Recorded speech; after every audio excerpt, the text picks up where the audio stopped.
Welcome back to get your to what the hell's the name of this thing? Oh my God, it's been a busy day. Um, Hey, thanks for joining us for Get Your Fill Financial Independence and Long Life podcast. We have an awesome show for you today. It's going to be a lot of fun because I'm like way out in left field today. We have today we have with us, we're very lucky to have with us Jason Parker. Jason Parker, RICP, is the best-selling author of Sound Retirement Planning, and he recently published a new book called The Retirement Calculator, How Much Money Do I Need to Retire? Which I'm pretty sure we all want to know the answer to. He is the host of the podcast Sound Retirement Radio, which has more than 1 million downloads, and it is a top podcast in the category of retirement planning. And hi, Jason. Thanks for being with us today. Christine, thank you so much. What an honor to be on your show. Thanks for having me as a guest. I feel that way about you being here. I'm like, wow, someone who has this amazing podcast who wants to be on my little podcast. Although, we're in over 50 countries, and that was when I checked that like 3 months ago. So maybe we're in 51 by now, which is awesome. That is cool. That is so cool. It is very cool. Jason, Congratulations. before you look too young to be worried about retirement at this moment, but at what point did you start becoming interested in retirement planning? Has this been always your thing? Because it's hard to imagine a young person even imagining retiring and thinking about it and focusing on it. I love that you asked that question. I've always been a finance nerd. So when it comes to money, I remember as a kid, I would buy Money Magazine when all my friends were buying Mad Magazine.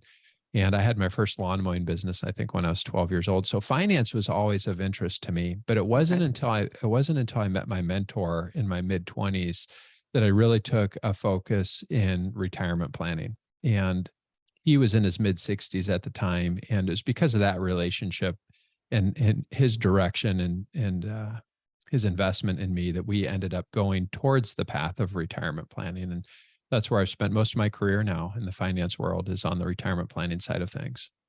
That's fantastic. I mean, it just flashed into my mind something that I read a long time ago, that if when a child was born, if you put $500 into like an index fund, that by time they retired, they would have enough money to support them for the rest of their life. And I thought, why don't we just do that for everybody, Oh, that's a great, yeah.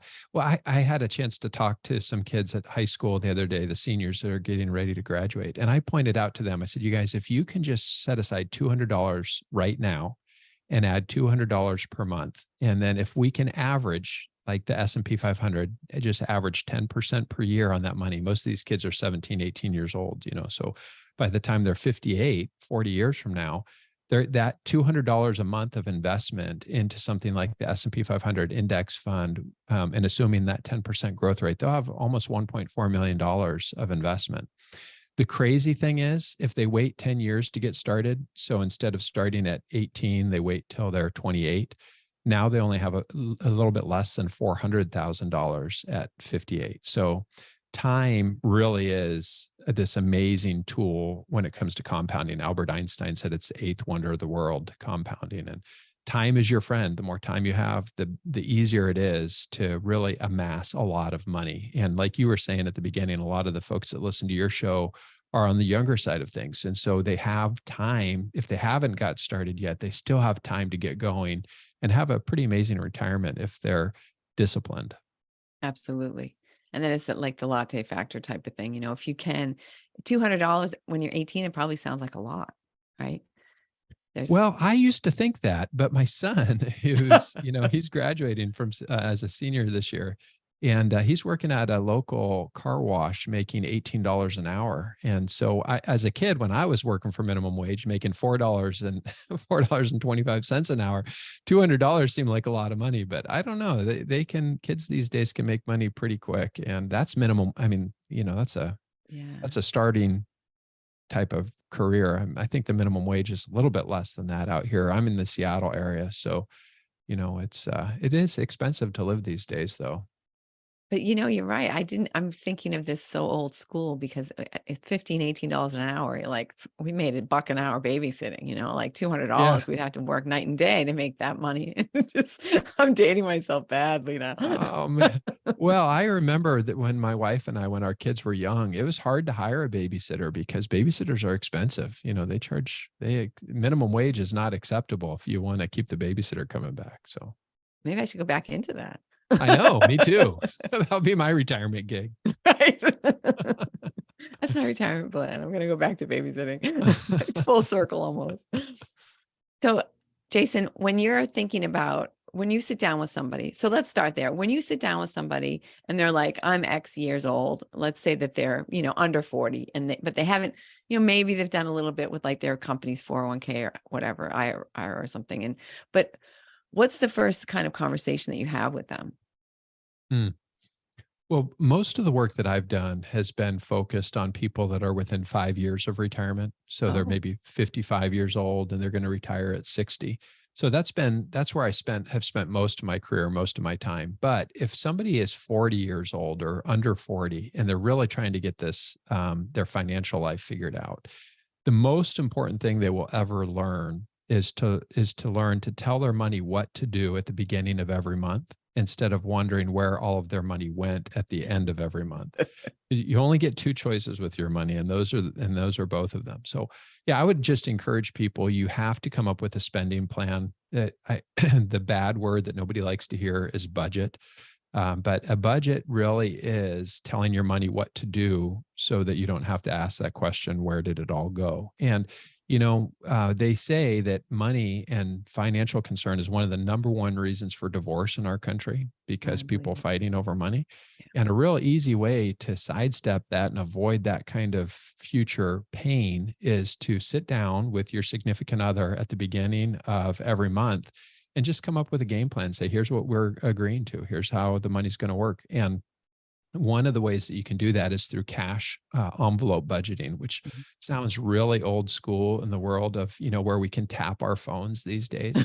But part of the problem with tapping our phone is it makes it really easy to do, and it really makes it hard to control that spending. So if you actually, and this is how my wife and I actually had to start out. I would go to the bank every time I got paid and I would get cash. I'd get hundreds and twenties and I'd bring that money back and I'd stick it in envelopes until we built up that muscle and that discipline. But we did that for years and years and years. And it was actually a great exercise when my kids were young because I'd bring the cash home and I'd have them sit down and look at the list and say, okay, how much goes in each of these different envelopes? So if people are struggling, I'd tell them to go back to basics, just really figure out that most basic element of personal finance, which is having a spending plan. There's a limited dollar number of resources coming in, and here's how much we can spend. And when the money's gone, it's gone. Yeah, that's actually excellent because it is so easy to get rid of money, whether it's on a card or whether you just, like you say, you just tap your phone, oh, whatever. And then at the end of the week, you're like, oh man. But then you look like, oh, okay, $12 for coffee, and it really does add up. And if you have to physically, take that money out of the purse, it's a little harder. You're aware of it. Yeah. Yeah. Yeah. Dave Ramsey is popular. He has a popular radio show and he says you give every dollar a name. In fact, he has a budgeting app for those young people getting started called Every Dollar, which I would encourage people to look at. Another one is YNAB or Mint. There's a lot of different tools out there that can help you track where your money's going. But Dave Ramsey does a good job with his work.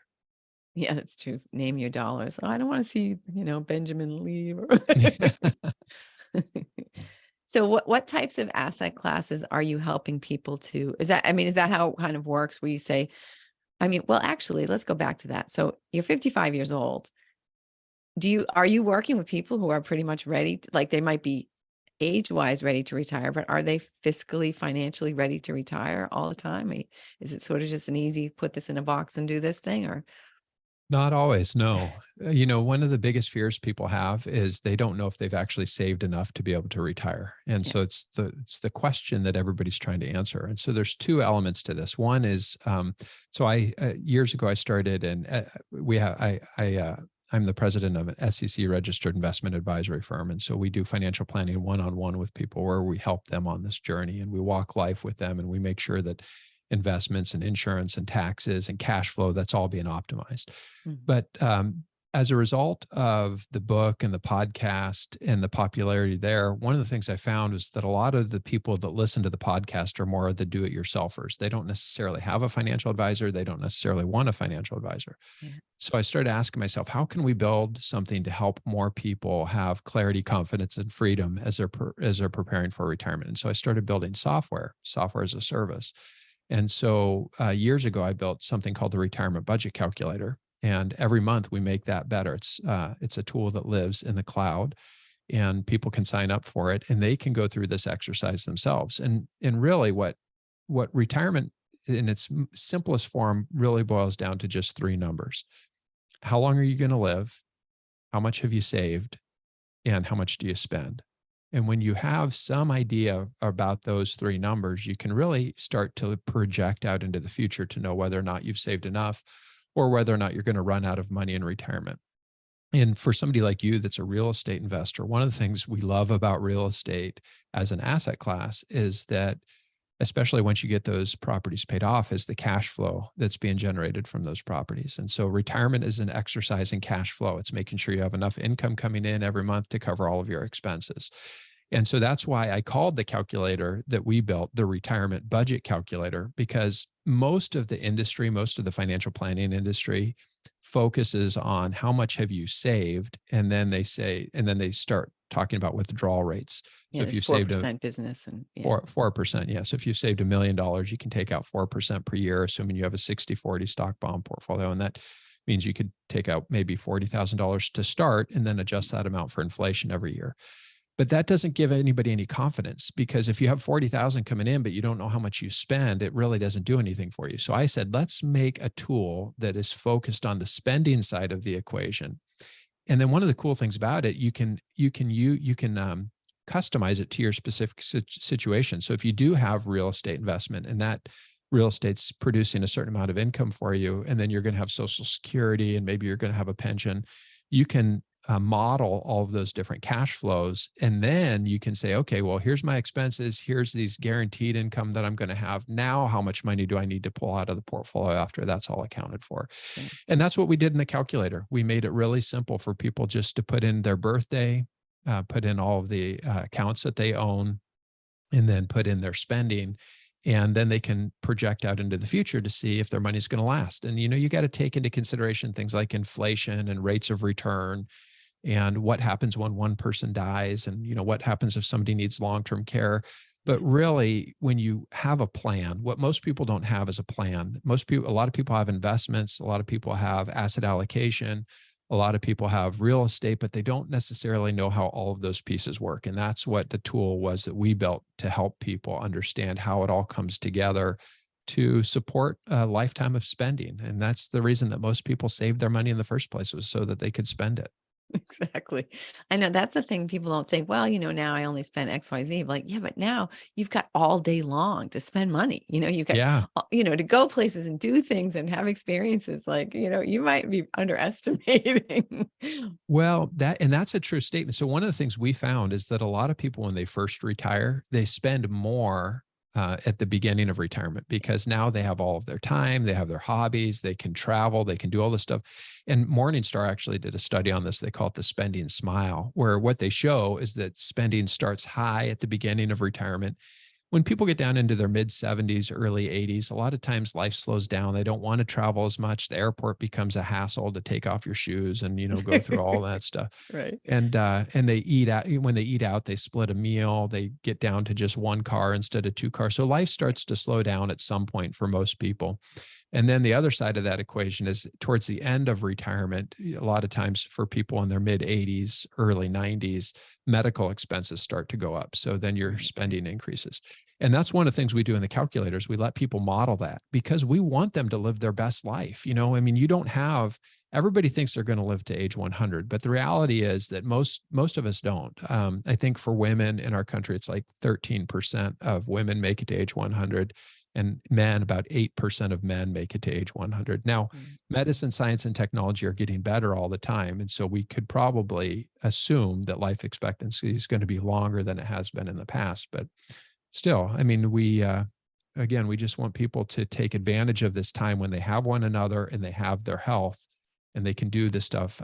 I'll never forget one year I met a woman who, she and her husband had saved, been diligent savers and invested. And by the time they got to retirement, he ended up with Alzheimer's. Oh, And they had this dream of being able to travel the world. And I remember she said to me, she said, Jason, I can't even travel to the grocery store to buy ice cream without worrying about leaving my husband.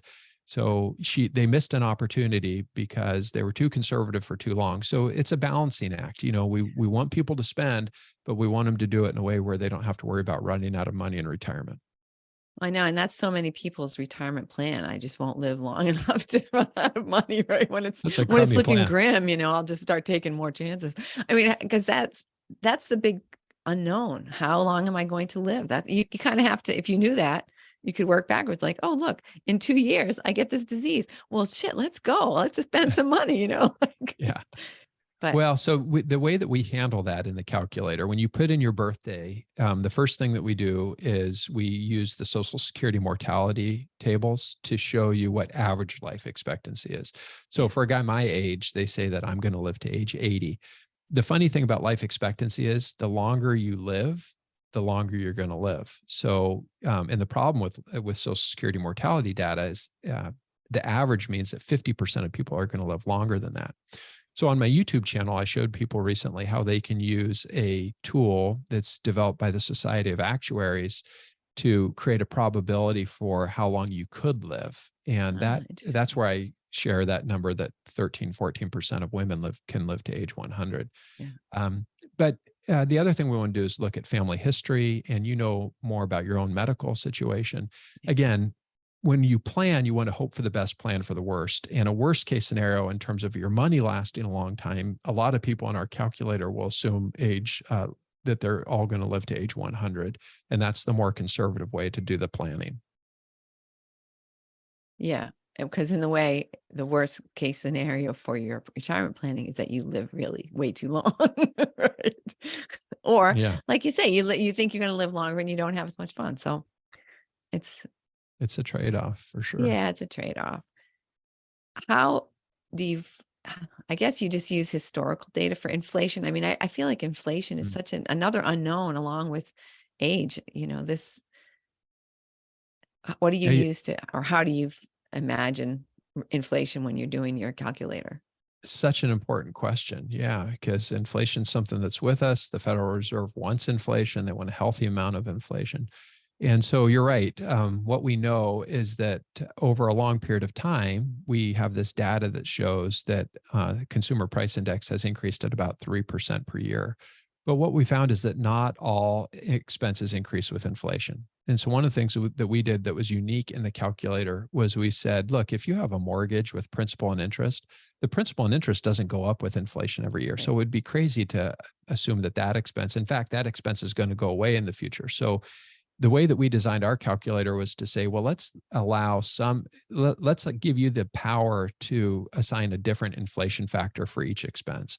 So something like food and groceries, you probably want to assume 3%. You assume the average inflation. The Federal Reserve has a target of 2%. Last year was 9%. So, it's going to be all over the place. But for the last 10 years leading up to last year, it was only 1.5%. So, but we have to assume inflation.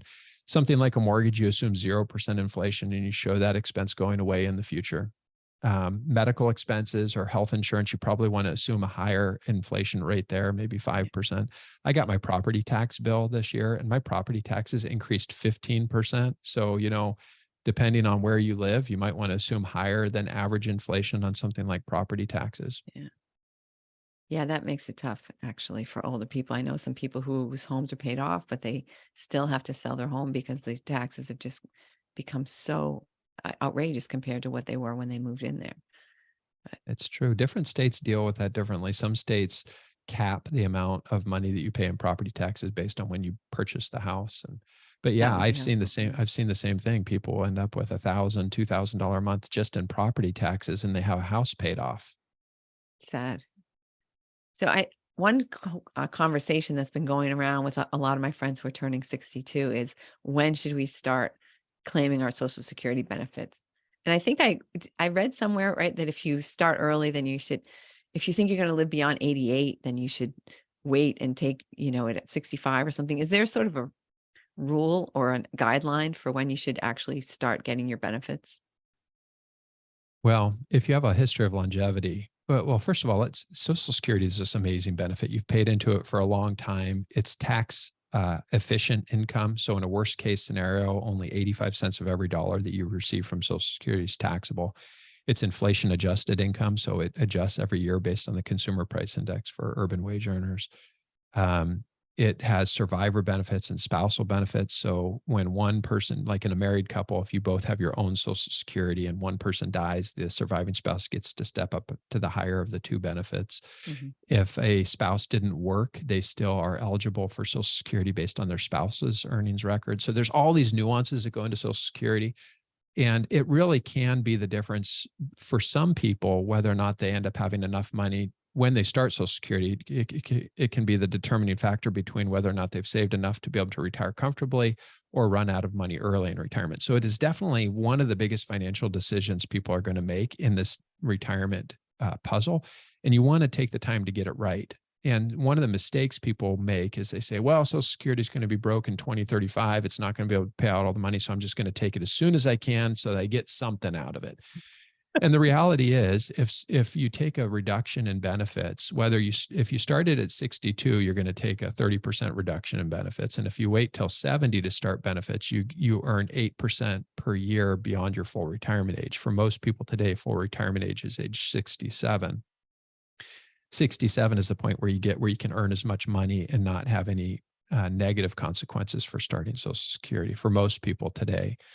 And then at age 70, that's the latest that you would want to start your benefit because you have those 8% delayed retirement credits. So taking something that can be overwhelming and confusing, I created a video on our YouTube channel that answers this question. There's two free tools out there. One's called SSA.tools, and the other one is called Open Social Security.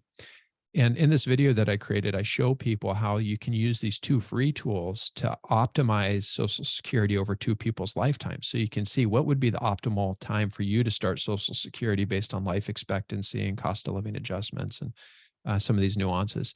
But then even more than that, once you have that data, what you want to do is you want to take that information and you want to plug it into a tool like the retirement budget calculator, because just because you can get more money from Social Security by waiting until age 70 doesn't necessarily mean that that's the best strategy for people based on their financial plan. Right. And so again, it's making sure that your Social Security claiming strategy is in alignment with your retirement cash flow plan. And by using all three of those tools, Open Social Security, SSA.tools, and Retirement Budget Calculator, you can create different models and scenarios and say, well, if I started here, what do the numbers look like? If I started here, what do the numbers look like? And one of the cool things we do in our calculator is we are doing federal tax estimates every year. And like I said, Social Security is tax efficient income. And so depending on which account you're pulling from, so if, like at the initial onset of retirement, if you can pull from a savings account where that money's already been taxed, you could have $100,000 a year of cash flow coming in, but not necessarily be paying that much money in taxes. Create a scenario where none of your Social Security is taxable because of the type of account that you're drawing from. And then maybe even be able to qualify for the Affordable Care Act credits when it comes to reducing your health insurance expense, so that by the time you reach age 65 and Medicare kicks in, you've been paying a very small amount of money for health insurance. And that's another, for a lot of people, other than if they still have a mortgage heading into retirement, their health insurance expenses can be one of their biggest expenses. So there are a lot of moving parts in this retirement equation. It's really probably the biggest financial decision of somebody's financial life. That, buying a house and retirement, there's probably not too many things that are a bigger decision than that. But buying a house is considered to be extremely stressful for people, and as is retirement, because again, most people don't know if they're going to be okay. And that's why we're developing the tools that we are, because we want people to head into this with three things: clarity to know what's most important in their life, confidence to know the numbers are going to work. And then when you have those two, when you have clarity and confidence, then you can experience freedom to go out and spend your time with the people that are most important to you, freedom to spend money, freedom to not worry about what's going on in the economy or the stock market. So having a plan can really create all three of those elements for people.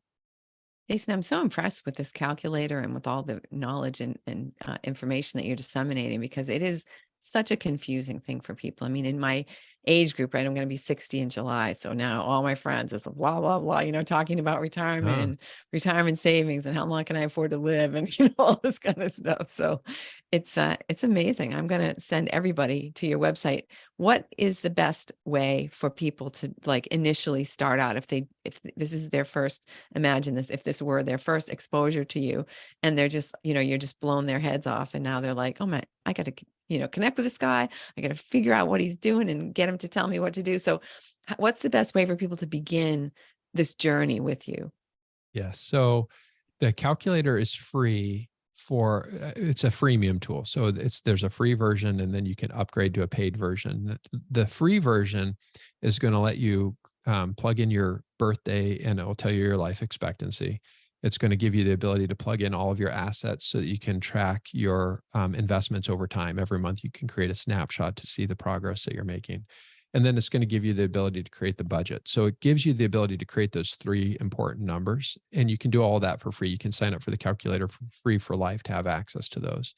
And I really wanted to make that free, especially for younger people that are trying to understand the spending piece and they just want to organize all of their spending. It's a really great tool for that. Now, if you want the advanced features, like you want the advanced federal income tax calculations, or you want to be able to project into the future or create a bucket strategy or define specific goals, or if you want to be part of our private community, then you pay a fee to have access to those advanced tools. And it's either $9.95 a month or $95 per year. So $9.95 per month, $95 per year, or you can pay for a lifetime subscription, pay a one-time fee of $195 and not have to pay for it anymore. Well, it seems like a no-brainer, right? If you're going to live more than 2 years, you might as well get the lifetime version. Yeah.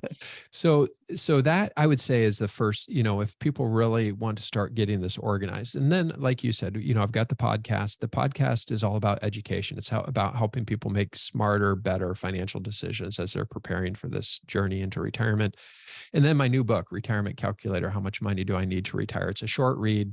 I don't even think it's 200 pages, but within a day or two, you can get through it. And I cover all of the most important points. Now, my first book, Sound Retirement Planning, that was the one that was a bestseller on Amazon. And that one's more like 350 pages. And I tell a lot more stories in there. So if you just want the kind of the Cliff's Notes version, I would get the new book, the Retirement Calculator book. All right, and then we'll get that one to be a bestseller on Amazon if it isn't already. All right. Thank you. So, Jason, first of all, thank you. I feel like I have all these new things to help my friends. I'm going Totally. to send them all to your website and be like, oh, we don't have to talk about this anymore. You can go on this website. It's going to answer all your questions. You're all set. And I think you've given people some fantastic advice and ways to get started. Is there any other one thing that you think that people should do like today, just to set them on a good path for a solid financial future? One thing that they could do today. Well, again, I mean, the reason I created the calculator was to help people understand their spending. That's how it started. It's the most important number in a financial plan. That when you understand your spending, that's what's going to help you understand if you've saved enough. And that's going to help answer the question of if your money's going to last. So I would say, and this is especially true, Christine, especially for people like you and your friends who are probably on the higher net worth side of things. What I found is that as like doctors and engineers and business owners, because their income is so high, they don't really have to budget. They don't really have to think about their spending that way. Now, the younger people, they really do. Yeah. But once you have become successful financially in life, you just really spend what you want to spend and you tend to be good savers. But if you want to make this transition into retirement, you have to spend an hour or so and really think about your spending. What's essential? Food, groceries, shelter. What are discretionary? If you had to live without Netflix, could you? If you had to not go on that cruise every year, that would be a discretionary. So you organize your spending in that way. And I would say that's the number one thing. If people were just going to do, and they can do that for free in the calculator, you don't have to pay to have access to create the spending plan. Okay. Yeah, that sounds like fantastic advice.